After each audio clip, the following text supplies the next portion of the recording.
अस्सलाम वालेकुम नाज़रीन, नईम अली ख़ान आपके साथ मुखातिब हूँ। डेली डोज पॉइंट में आप सबको वेलकम कहता हूँ। आज एक बहुत ही ख़ास इश्यूज़ जो कि डेली वेजेस पे हम लोग देख रहे हैं कि पाकिस्तान में महंगाई की रेशो जो है डेली वेजेस पे बहुत अपडेट जा रही है और हर 15 डेज़ के बाद हमें पेट्रोल की कीमत में तकरीबन कम से कम भी 5 से 10 रुपए का इजाफ़ा देखने को मिलता है।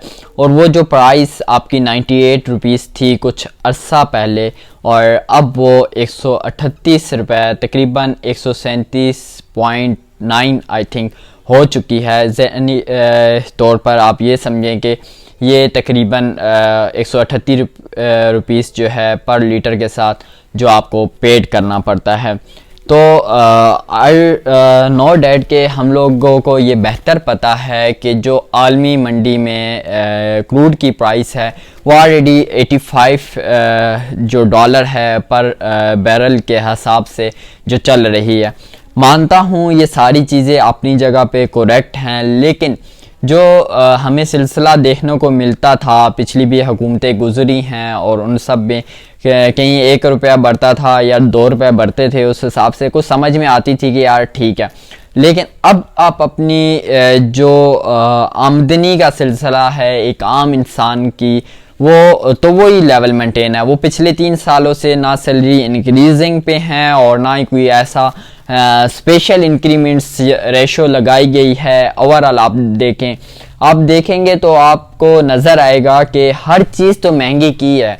हम खाने की जो मेजर चीज़ें हैं जिनमें आटा, चीनी और उसके अलावा आपका शुगर जो है वो मौजूद है, इनके रेट आपने इतने हाई कर दिए हैं। जैसे आप एक चीज़, आप पेट्रोल की कीमत जब प्राइस हाई होती है तो वो डायरेक्टली तौर पर अफेक्टेड होती है बाकी सब चीज़ों के हवाले से। तो वो सारी चीज़ें जो एक आम पर्सन, एक चाहे वो रोड पे रहने वाला है और चाहे वो किसी बंगले में रहने वाला है, तो उसकी ज़रूरत है वो चीज़। तो हमने बाकी सब चीज़ों पे तो फोकस रखा।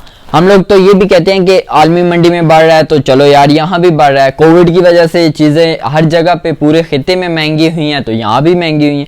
चले हम इस सारी चीज़ों को एक्सेप्ट करते हैं। खान साहब आप हमेशा से कहते रहे हैं कि घबराना नहीं है, तो मैं लाइकली आपसे एक चीज़ कहूँगा कि अब आप खुद परमिशन दे दिए इस कौम को कि आप घबराना स्टार्ट कर दें, क्योंकि आपने जब तक कहा घबराना नहीं है तो ये पाकिस्तानी कौम आपके इस जो फार्मूला था इसकी लाज रखते हुए उन्होंने भी अभी तक कोई स्ट्राइक नहीं की। कोई महंगाई के हवाले से पहले जहाँ तक मुझे याद है, मेरे होते हुए मेरी होशो आवास में मैंने ये चीज़ें देखी हैं कि जब हम कुछ प्राइस किसी भी चीज़ के हवाले से बढ़ती थी तो आवाम जो है वो रोड्स पे निकल आती थी, उनकी स्ट्राइक्स शुरू हो जाती थी, वो एहतजाज करना शुरू हो जाते थे।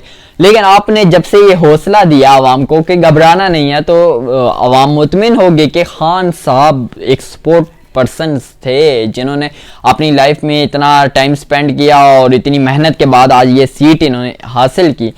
तो खान साहब अब आप परमिशन दे दें कि घबराने की जो है वो ज़रूरत पड़ चुकी है इस आवाम को, क्योंकि आपने वो जो इनकम की रेशो थी आप उसी हवाले से अगर आप वो भी थोड़ी इंक्रीज़ करते तो मे भी शायद फिर भी आपकी सपोर्ट में ये आवाम खड़ी रहती और घबराती नहीं। लेकिन जो हालात आपने क्रिएट कर दिए हैं खान साहब, थोड़ा आप भी ये खुदा का खौफ कीजिए कि आपने कहा था जब पेट्रोल की कीमतों में इजाफा होता है, जब बिजली की कीमतों में, एनर्जी जो है उसके हवाले से आपकी जो प्राइसेस हैं उनमें जब आपका एक पीक लेवल जाता है तो इसका मतलब है कि आपका वज़ीर आज़म चोर है।